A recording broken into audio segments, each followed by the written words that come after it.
say, can you see by the dawn's early light what so proudly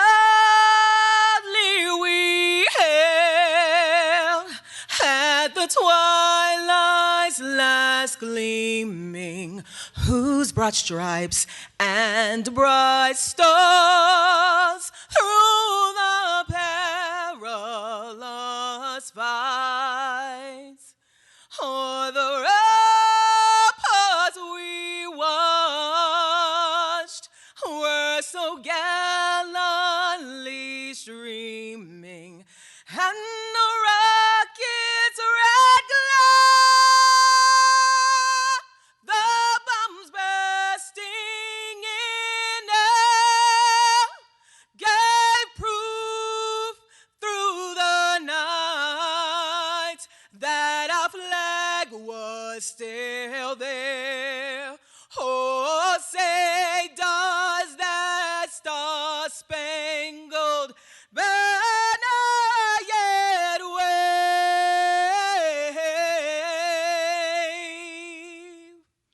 o'er the land of the free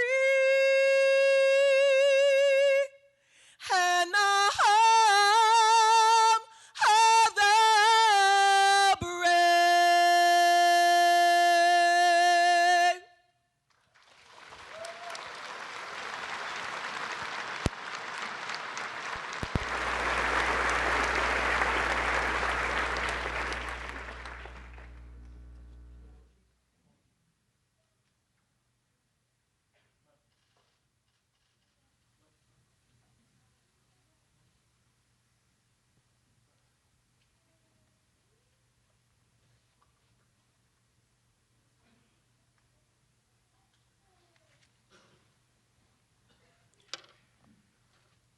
Eternal God, creator of us all, we live in two worlds, the one that is and the one that ought to be. In the world that is, injustice is routine, violence is ordinary, most refuse to get involved. In the world that ought to be, injustice is never excused, violence is never accepted, and no one stands idle while his neighbor bleeds. Each one of the men and women we celebrate this morning have dedicated themselves to the sacred work of turning the world that is into the world that ought to be. At times, that work is lonely and frustrating. But in the past weeks, they have discovered that they are not alone in this sacred work. Leaders in departments large and small, they encountered others from their own region, their nation, or from across the globe that shared their dedication and commitment. Together they sweat, they studied, and they tested themselves. Along the way, they pushed beyond their own limitations and found hidden strengths. We ask your blessings this morning upon their instructors and counselors. Bless them for their patience and persistence. They have provided these National Academy graduates with insight, skills, and knowledge. The world that ought to be is drawing closer because of them. We ask your blessings upon the families of our graduates, all those who love and nurture them, their parents, brothers and sisters, their wives, husbands, and children. We thank them for their selfless sacrifice of weeks of family time, without which this program could not exist. Please make their reunions in the days and weeks ahead joyous. They deserve it. We thank you for allowing all of us to share in the building of a world of justice and peace. And we say, amen. Please be seated.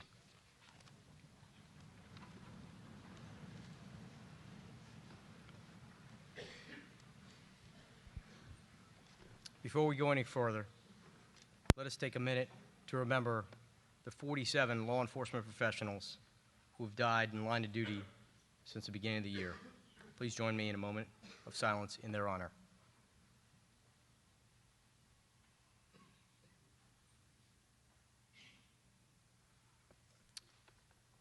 In 1935, during the height of the gangster era, the FBI worked with our partners around the country and opened the National Police Training School in Washington, D.C. This began a great partnership between law enforcement worldwide. In 1940, the FBI operated its first NA session at Quantico Marine Base in a small building that was loaned to the FBI by our partners from the Marine Corps. In 1962, President Kennedy authorized the training of our international law enforcement partners in the United States here at the NA. As a result, each class, 10% of the students are from the international community. In 1972, 200 members of the 90th session of the National Academy graduated from the new FBI Academy in this very room. During this session, over 4,300 academic credit hours were completed. The men and women graduating today are the result of a continuous commitment to get better at what we do, working side by side while building friendships. It is my pleasure to introduce today's distinguished members of the platform party. Please hold your applause until everyone has been introduced. Seated in the first row, to my left, Brian Issett, Lieutenant, Phoenix Police Department, Class Spokesperson. William Barr, United States Attorney General. Christopher Wray, Director of the FBI. Johnny Adams, President, National Academy Alumni Associates. Seated in the second row, to my left, Mr. Mark Shook, FBI Chaplain, Salt Lake City Field Office. Colonel Lawrence Mueller, United States Marine Corps Base Quantico. Renee McDermott, Deputy Assistant Director, Training Division. Cynthia Reed, Associate Dean of the School of Continuing Education and Professional Studies, University of Virginia. And Charles Spencer, Assistant Director, International Operations Division of the FBI. Seated in the third row, to my left, Corey McGuckin, Unit Chief, National Academy Unit. Dr. John Jarvis, Dean of Academics, Training Division. Amy Coffrin, Acting Section Chief, Training Division. Ed Cruz, Acting Section Chief, Training Division.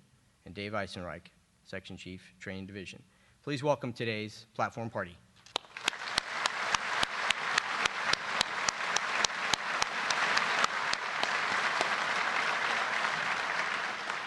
Today we also have graduates of past NA sessions, some representing multiple generations of graduates.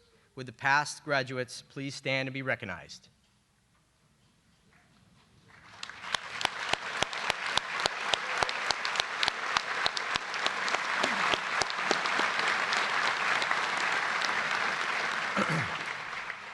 Each graduating session selects a spokesperson to represent them.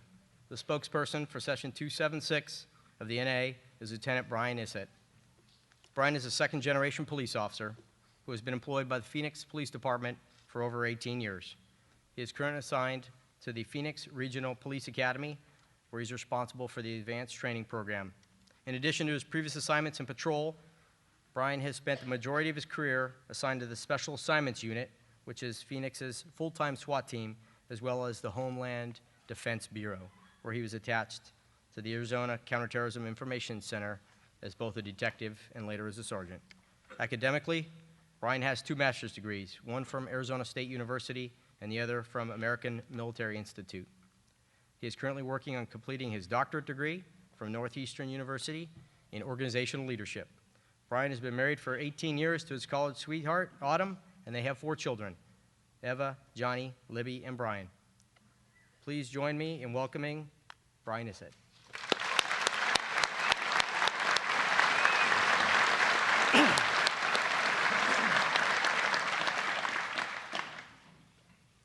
History. It is by far one of my favorite topics. First, because looking at the past always points us toward the future. Second, because we are all part of creating it. Every single person in this room, from the smallest child to the oldest adult, history binds us together. On April 1st, 2019, and yes, I know what you're thinking, surprise, April Fools. That's what my kids thought anyway. On that day, 256 law enforcement professionals representing 49 states and 35 countries began making history. The history of the FBI National Academy, session 276. Some of us came here as strangers. Some were high school friends or college roommates, or both. Some acquaintances from years past. Regardless, we came as many. Good morning, friends, families, coworkers, law enforcement leaders, and agency heads. Welcome to Graduation Day, the graduation day of session 276, the greatest session yet, which, by the way, I do have proof of, as you will hear. I have been given the honor of speaking on behalf of my brothers and sisters of the 276, who voted me up here to tell a story of the accomplishments that we have achieved together over the past 10 years. 10 weeks. It seems like 10 years. And the pride that we all feel graduating here today. It's our story. Before going any further, we would like to thank Attorney General William Barr for being here to celebrate and memorialize this day with us. It is truly a great honor for us all that you are here.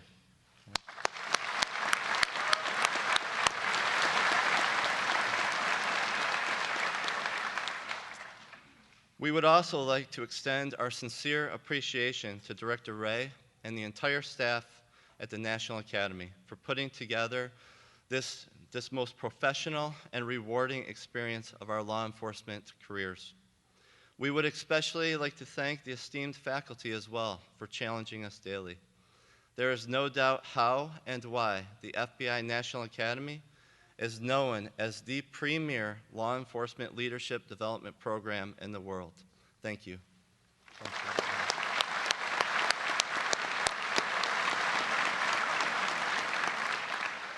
So, let's get back to history. There were many markers of history that were made while we were here, but none as visible and frankly amazing as the opportunity that we all had to be experiencing the opportunity of Joe Redmond and Elise Maya toppling the long-standing records for the male and female mile run. Joe came in at 5:08, and yes, you did hear me right, that would be 5 minutes and 8 seconds. And Elise came in at 5 minutes and 52 seconds, completely crushing the previous female record. I can tell you that there was nothing more thrilling than hearing Joe coming up from behind me as I was crossing the finish line for my third lap. The class was cheering louder and louder, and then I heard Joe screaming like a madman, and I knew at that point he had broken the record. Then I heard more cheering as I was about 200 meters out and found that Elise had broken the record as well. Hopefully, with any luck, I can finish up this speech as fast and smoothly as Joe and Elise can run the mile. Over the past 10 weeks, we were challenged with the opportunity to learn, not only from the greatest subject matter experts in the fields of crisis negotiations, counterterrorism, media relations, law, policy, public speaking, which at this point I wish I would have taken, and leadership, to name a few, but most significantly, the opportunity to learn from each other. We were reminded of the impact of saying, "I love you," from special guest speakers like Greg Stubbe, and learned the importance of managing large-scale incidents from our own John Peltier, who ran our nation's most violent and tragic active shooting incident in history while serving the citizens of Las Vegas. We also had the opportunity to grow, physically and mentally. I know that there are a few of us that might break into a cold sweat the next time The Wizard of Oz comes on TV. That's because all of our fitness challenges were named after various parts of that magical land. I'm convinced at this point the FBI might stand for the Fitness Body Initiative, and we all gladly participated as our amazing physical fitness instructors had their way with us, culminating in the infamous Yellow Brick Road. While we grew physically, we were also challenged mentally, as we took a deep dive into knowing ourselves more and evaluating how we could become better leaders for our organizations and communities. But most importantly, we had the opportunity to make new and lifelong friends. No speech about the National Academy would ever be complete without mentioning some of our extracurricular activities. After all, let's be honest, that's where the real bonding really happened. There was the networking in the boardroom, and of course the Grove, where Can Jam became the game of the session. I mean, who knew that slamming a Frisbee into a can could bring so much joy and competition? Then there was International Night, and for those that can remember it, it was epic. Sharing in 35 different cultures over a 2-hour period was only made better thanks to our own FBI Supervisory Special Agent Jim Breen and his gentleman's agreement with our friend from Canada. Thank God for the Boston Bruins beating the Toronto Maple Leafs, because we were all blessed with an amazing rendition of the Star-Spangled Banner from our favorite Canuck, Ryan Diodati. To top the evening off, Bob Tobias and John Wallach firing up their bagpipes was the perfect end to our night of festivities. And how could we ever forget the Texas or Louisiana night? Even though they still have a feud going on over whose night was better, well, I know better than to step in that one, and I'm just going to leave it a tie.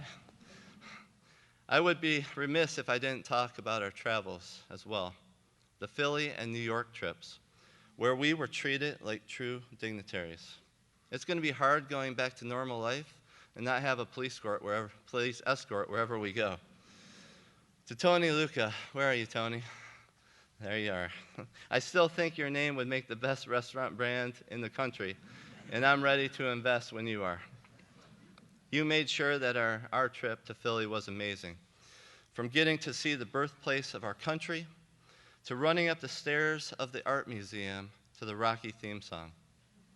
Dun-dun-dun, dun-dun-dun. You get the point, but now you can have that song in your head like we did for the next month. To eating some real Philly cheesesteaks at Gino's. The trip was more than any of us could have ever imagined. Thank you. And to Ken Herarte, LaTanya Williams, and Joe Redmond, we thank you as well. You rolled out the red carpet of NYPD's finest. From the amazing demonstrations in the harbor with the Emergency Services Unit, to the famous Carmine's restaurant where we were greeted by NYPD's pipes and drums, to the moments spent in Times Square and other places the night would take us, to the 9/11 Memorial and Museum, where we were reminded again to strengthen our resolve and to never forget. We were also treated to several impromptu trips to Baltimore, set up by Cherie Briscoe and Paul Borowski, the Pentagon, thanks to Jonathan Duckworth, the Capitol and Washington Monument through Brandy Adamczyk, and of course, the White House with Tim Burns. We were fortunate to also be able to unite together for Police Week, as we paid honor and tribute to those who have gone before us and paid the ultimate sacrifice. Nothing could magnify this in such a tangible way as when the concerns of police survivors or cops' kids swarmed our campus. Over 100 children who lost a parent in the line of duty spent the day with us, and we did our best to bring a smile to these kids who have had to endure more than any little person ever should. It was by far one of the greatest highlights of our time here. Their visit meant so much to us that we raised over $28,000 to support the Cops Kids charity through our silent auction.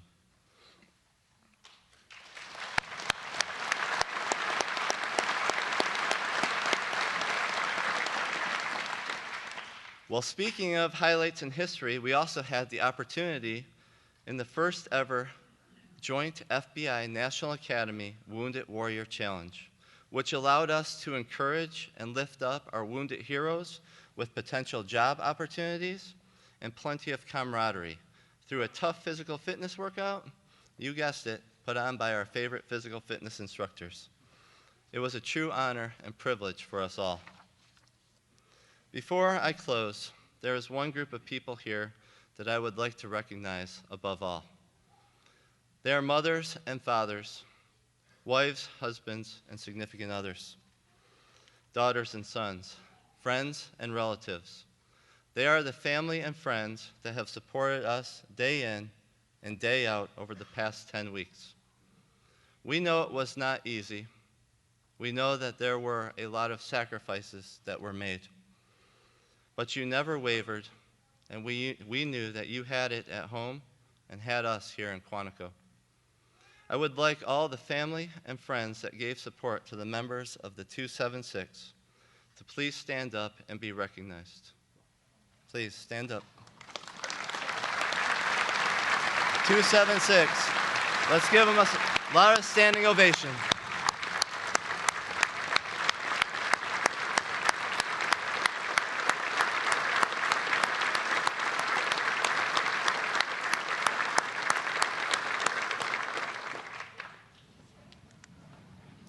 Thank you. To wrap this up, I'd like to leave you with a story. A story about a little tavern nestled in a small neighborhood in Lower Manhattan. The oldest Irish alehouse in New York, McSorley's, has been around since 1854. In the dimly lit tavern, pictures of old adorn the walls, and the sounds of family and community echo through the hall. An old chandelier drapes over the bar, and on the chandelier you'll find wishbones, a lot of wishbones from decades past. As the story goes, the wishbones that remain above the bar are from the warriors who fought in World War I and never made the return trip home, their memories long remembered through the visual reminder hanging on the balance. Today, as we graduate from this most prestigious institution, in which less than 1% of all police officers in the entire world will ever attend, we are hanging up our wishbones in the same customary way. As we go our separate ways, may we always remember the friendships that were forged, the memories that were made, and the history that we accomplished here together at the National Academy. Session 276, you are the best. We came as many, and we now leave as one. Stay safe, and God bless you all.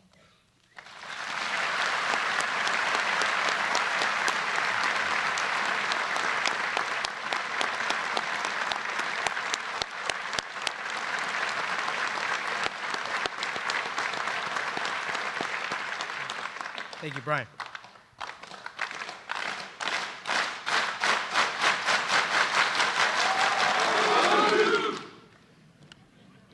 All right.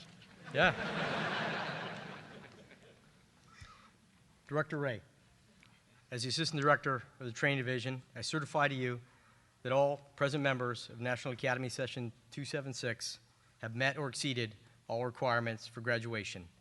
Ladies and gentlemen, would you all please join me in welcoming FBI Director Christopher Wray.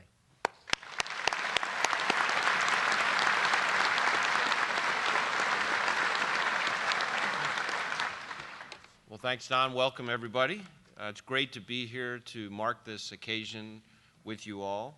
I'd like to send a special welcome to Attorney General Barr, who we'll hear from in a moment. And I want to thank the families here today. Everybody in this room knows firsthand that our families are the support system that really makes law enforcement work. You help us make it through every day, and you're home waiting for us when we come back at night. And thank you for being here and for all of your sacrifices and support.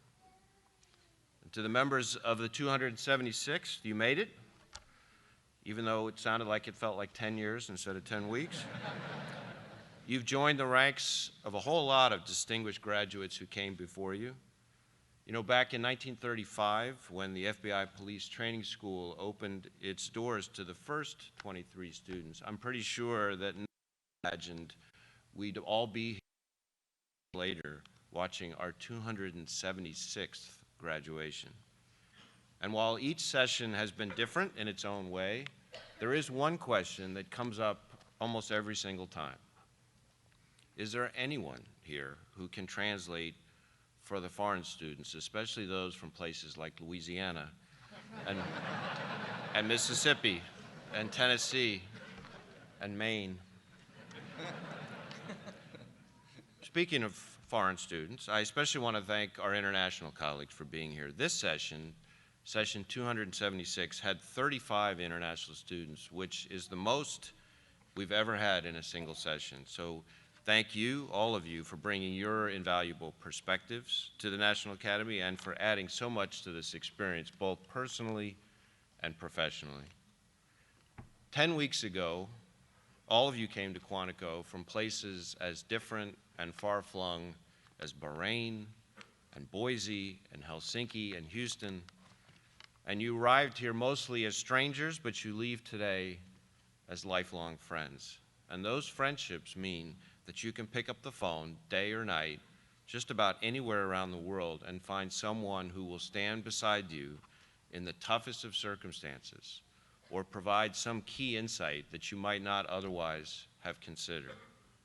And forging those friendships, those partnerships, is what the National Academy does best. As the world becomes smaller and the perils loom larger, we've learned that a threat to one of us is often a threat to all of us. And we've learned that working together isn't just the only option, it's really the best option. For more than 80 years, this program has served as a bridge that connects state and local law enforcement to international law enforcement. And today you join the ranks of more than 50,000 graduates from more than 170 countries. To put that in perspective, there are tens of thousands of those yellow bricks on desks and bookcases all across the country and all around the world. Tens of thousands of bricks that have helped us pave the way for global law enforcement cooperation. That cooperation begins here, but it can't end here. Your bricks don't just represent a challenge. In many ways, they themselves are a challenge to build on this foundation after you leave the academy, a challenge to stay in touch, and to continue helping each other throughout the rest of your careers. So this session is ending, but the work, your work, is far from done. It's up to you now to ensure that the network you see in this auditorium grows larger and stronger, and that yellow brick road becomes longer and wider. We all know your jobs are far from easy, but today you have more than 250 new partners standing by ready to help you in any way they can. And that bond of trust and teamwork represents the best of who we are as a profession and what we can accomplish when we all work together. According to our FBI records, when Bill Barr served as our nation's 77th Attorney General back in the 90s, he never had the chance to attend a graduation here at the FBI Academy. So today, during his tenure as our 85th Attorney General, it's a great honor for us to welcome him to Quantico for a National Academy graduation.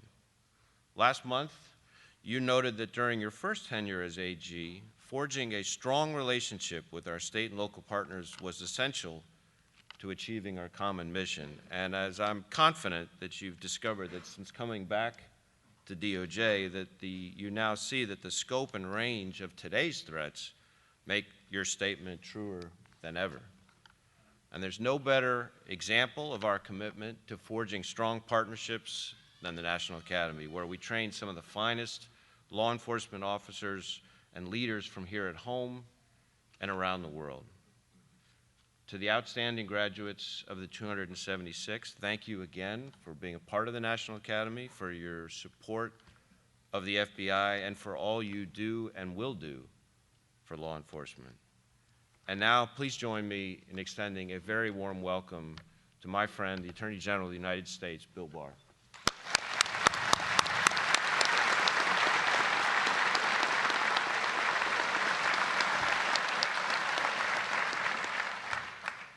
Thank you very much. Thank you, Chris, for your introduction and for your outstanding leadership of the world's preeminent investigative agency. As Chris said, and as most of you know, I'm a two-time offender. This is my second stint as Attorney General. My arrival this time was a little bit more eventful than I recall it being the last time. As we've been watching the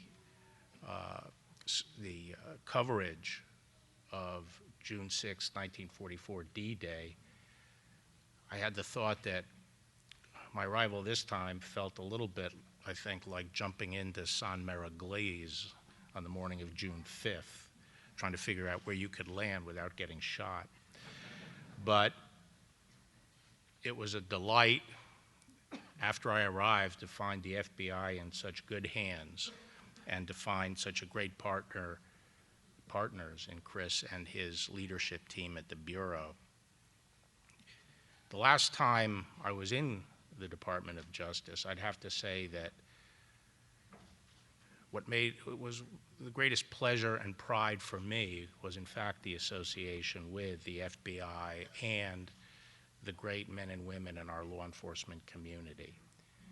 And people ask me today, do I regret having come into the government? And the answer is a resounding no. And it's a no because once again I have the opportunity to work with the outstanding men and women of the Bureau and our nation's law enforcement leaders. It's been 25 years since I've been at Quantico. I used to come here a lot when I was Deputy Attorney General and Attorney General. My children at that time, all three girls, were 7 to 13 years old, and they used to like to come down for lead therapy.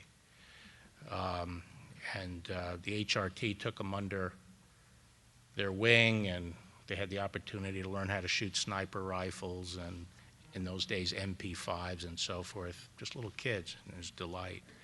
Now, they went to this Catholic girls' school, convent school, and they used to show up on Monday morning very proud of the very tight grouping around the headshots that they had achieved with the MP5s, and the nuns who, let's be honest, they were a little liberal in those days. They said, very nice girls, very nice girls.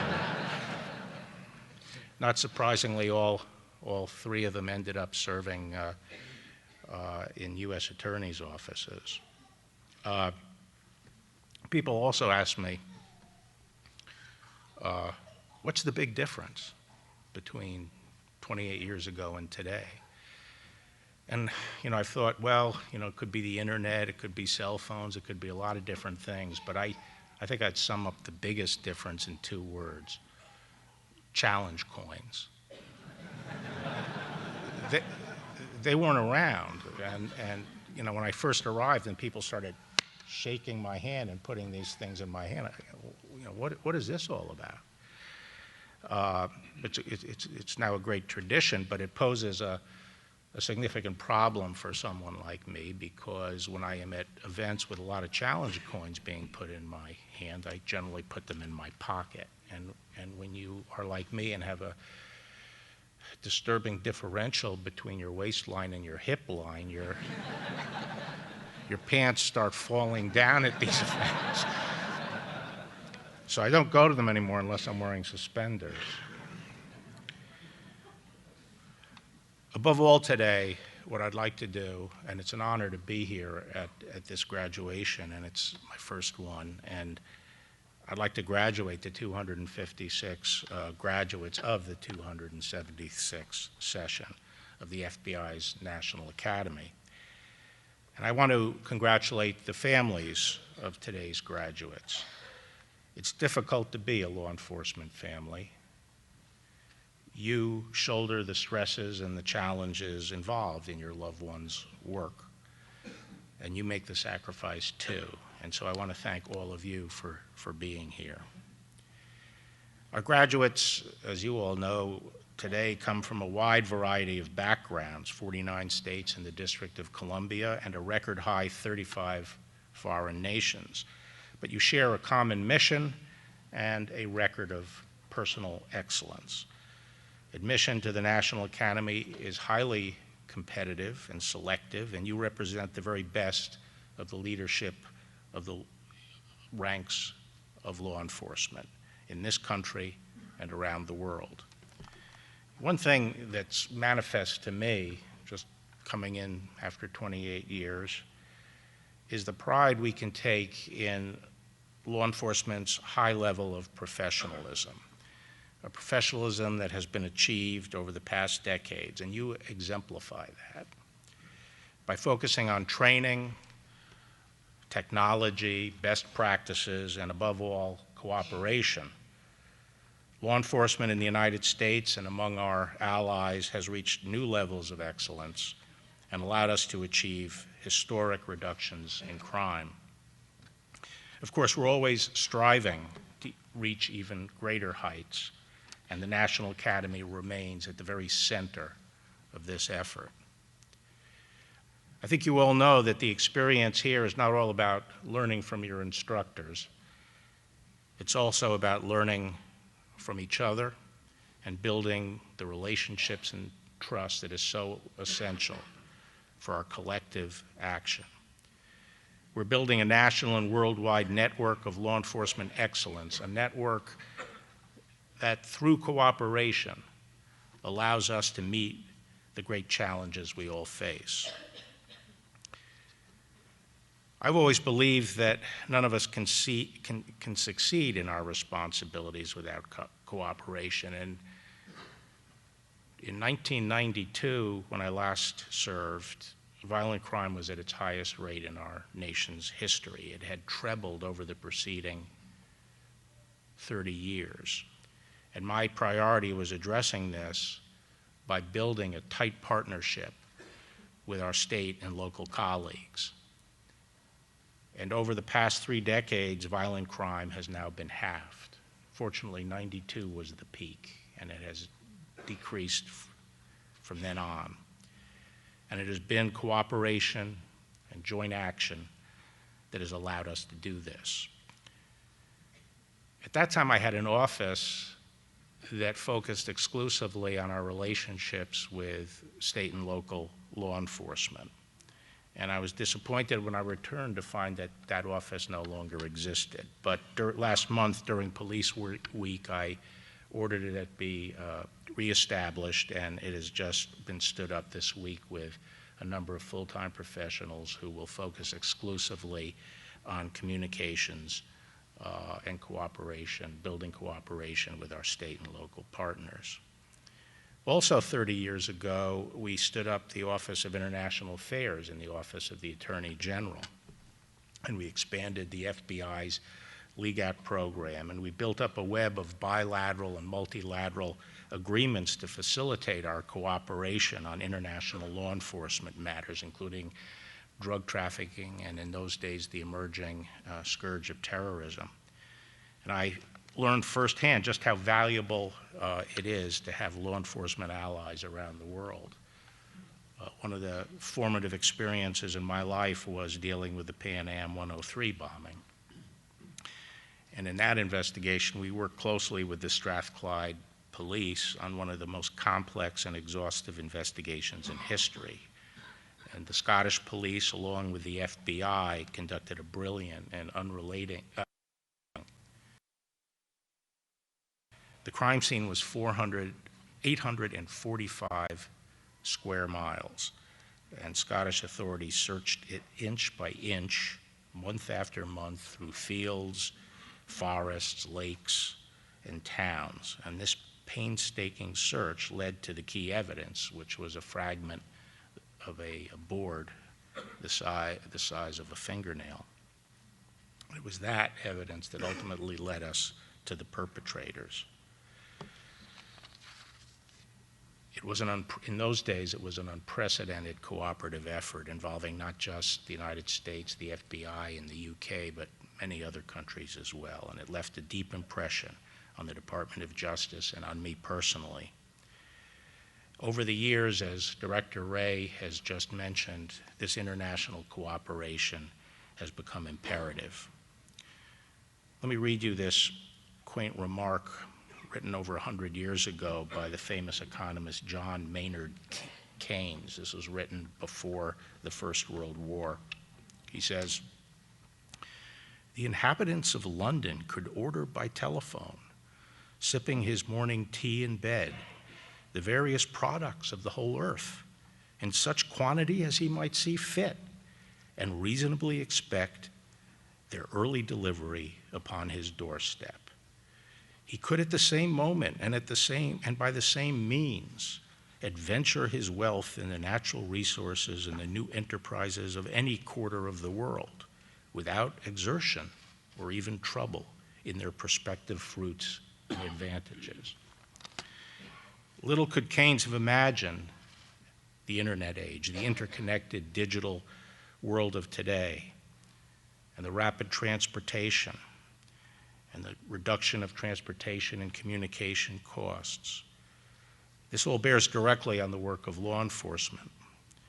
Just as it's never been easier for us to work together, it's never been easier for criminals to work together. In a matter of seconds, a terrorist in India can communicate with a sympathizer in Indiana. A gang leader in El Salvador can order a killing in Boston. Funds can be moved with a click of a mouse. The gravest threats to society today, terrorism, drug trafficking, human trafficking, cyber threats, and even elder fraud, are increasingly national and even international in scope. This makes cooperation more important than ever. And it's why the relationship and the shared understanding and the trust that are built here at the National Academy are also more important than ever. By building this global network of excellence in law enforcement, we all benefit. And so, to today's graduates, thank you for your willingness to serve your communities, your commitment to this rigorous training, and your partnership with us at the FBI and the Department of Justice. We all serve on the same team. We stand for justice, and we stand for public safety.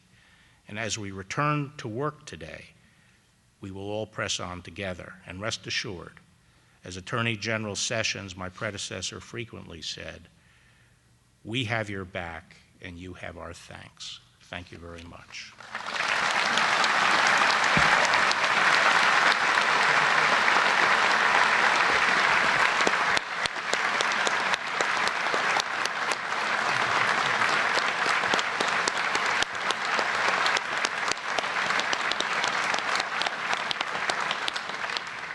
Thank you, General. It is now my pleasure to introduce